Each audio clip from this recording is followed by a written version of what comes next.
सुप्रभात बच्चों, स्वागत है आपका श्री एकेडमी ऑनलाइन कक्षा में। बच्चों, आज हम पढ़ रहे हैं प्रार्थना पाठ के श्लोक को। तो आइए प्रार्थना पाठ के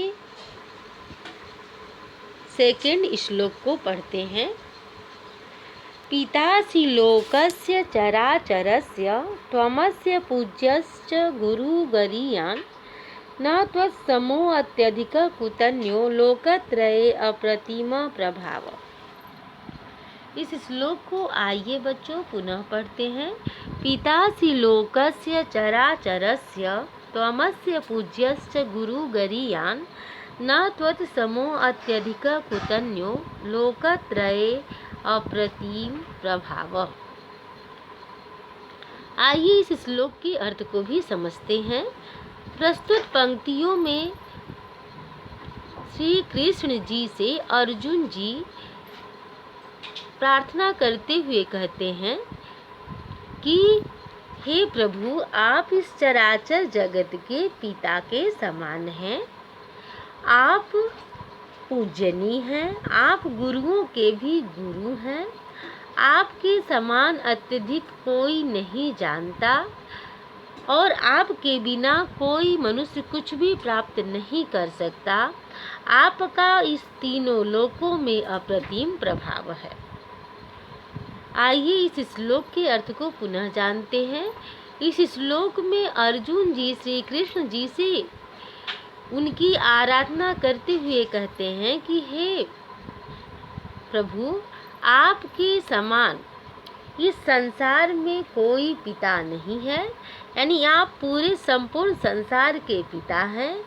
आप पूजनीय हैं, आप गुरुओं के भी गुरु हैं। आपके समान अत्यधिक कोई नहीं जानता।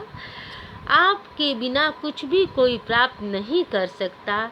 तीनों लोकों में आपका अप्रतिम प्रभाव है। तो बच्चों, आशा है कि आप सभी लोग इस अर्थ को समझे होंगे। आइए इसके विस्तृत अर्थ को पुनः देखते हैं। श्रीमद् भागवत में अर्जुन जी श्री कृष्ण की आराधना करते हुए कहते हैं कि आप इस स्थावर जंगम रूप समस्त जगत के यानी प्राणी मात्र के उत्पन्न करने वाले पिता हैं। केवल पिता ही नहीं, आप पूजनीय भी हैं, क्योंकि आप बड़े से बड़े गुरु हैं। आप कैसे गुरुतर हैं सो अर्जुन बतलाता है। हे अप्रतिम प्रभाव, सारी त्रिलोक में आपके समान दूसरा कोई नहीं है, क्योंकि अनेक ईश्वर मान लेने पर व्यवहार सिद्ध नहीं हो सकता, इसलिए ईश्वर दो नहीं हो सकते। जबकि सारे त्रिभुवन में आपके समान ही दूसरा कोई नहीं है, फिर अधिक तो कोई हो ही कैसे सकता है। जिससे किसी वस्तु की समानता की जाए उसका नाम प्रतिमा है।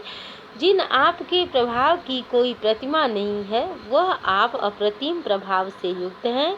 इस प्रकार हे अतीम प्रभाव अर्थात हे निरतिशय प्रभाव वाले ईश्वर, हमारे ऊपर आप कृपा करें।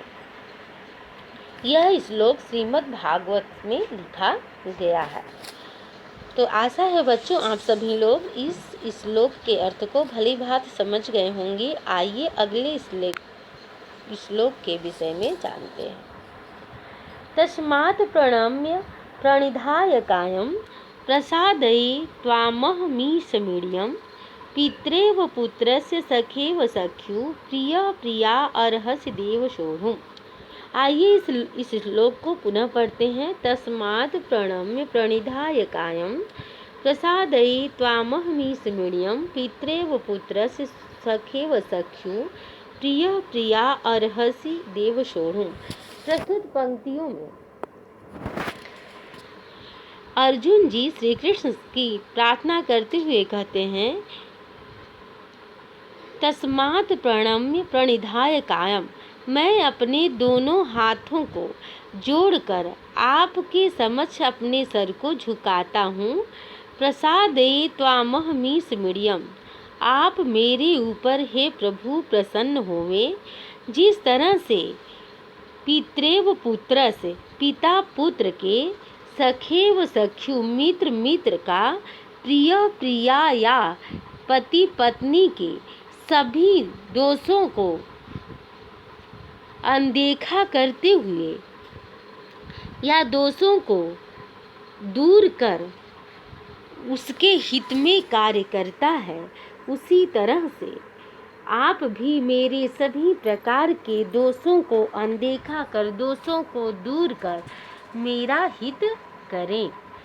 प्रस्तुत इस श्लोक में श्री अर्जुन जी श्री कृष्ण जी से कहते हैं कि हे प्रभु, मैं आपको मस्तक झुकाकर प्रणाम करता हूँ।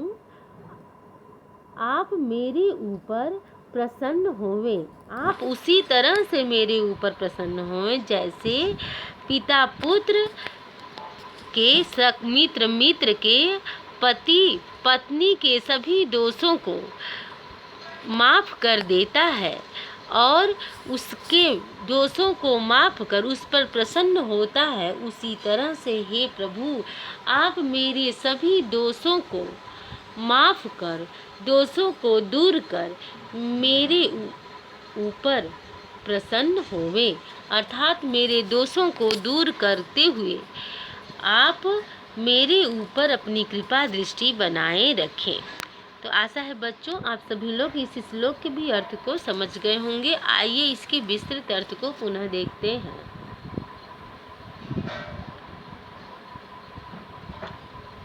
जबकि यह बात है, इसमें अर्जुन जी श्री कृष्ण जी से अनुरोध करते हुए कहते हैं कि जबकि यह बात है, इसलिए मैं अपने शरीर को भली प्रकार नीचा करके अर्थात आपके चरणों में रखकर प्रणाम करके स्तुति करने योग्य शासन करता आप ईश्वर को प्रसन्न करता हूँ। अर्थात मैं अपने शरीर को भली प्रकार नीचा करके आपके चरणों में रखकर प्रणाम करता हूँ और स्तुति करने योग्य शासन करता आप हैं और आपको ईश्वर मानकर मैं आपको प्रसन्न करना चाहता हूँ। अर्थात आपसे अनुग्रह कराता हूँ। जैसे पुत्र का समस्त अपराध पिता क्षमा करता है, जैसे मित्र का अपराध मित्र क्षमा कर देता है और पत्नी का अपराध पति क्षमा करता है, सहन करता है, वैसे ही हे देव आपको भी मेरे समस्त अपराधों को सर्वथा सहन करना अर्थात क्षमा करना ही उचित है। प्रस्तुत इस श्लोक में अर्जुन जी श्री कृष्ण जी से प्रार्थना करते हुए कहते हैं कि हे प्रभु, जिस तरह से पिता पुत्र का पति पत्नी का मित्र के सभी अपराध को क्षमा कर उस पर प्रसन्न होता है, उसी तरह से हे प्रभु, मैं आपके आगे दोनों हाथों को जोड़कर आपको चरण स्पर्श करना चाहता हूँ। आप क्योंकि स्थित करने योग्य शासन करता है और आपको मैं प्रसन्न करना चाहता हूँ, वैसे ही हे देव, जैसे पिता पुत्र मित्र और पति पत्नी के अपराध को क्षमा कर देता है, उसी तरह से आप मेरे समस्त अपराध को क्षमा कर दें। अर्थात आपके लिए क्षमा करना ही उचित है।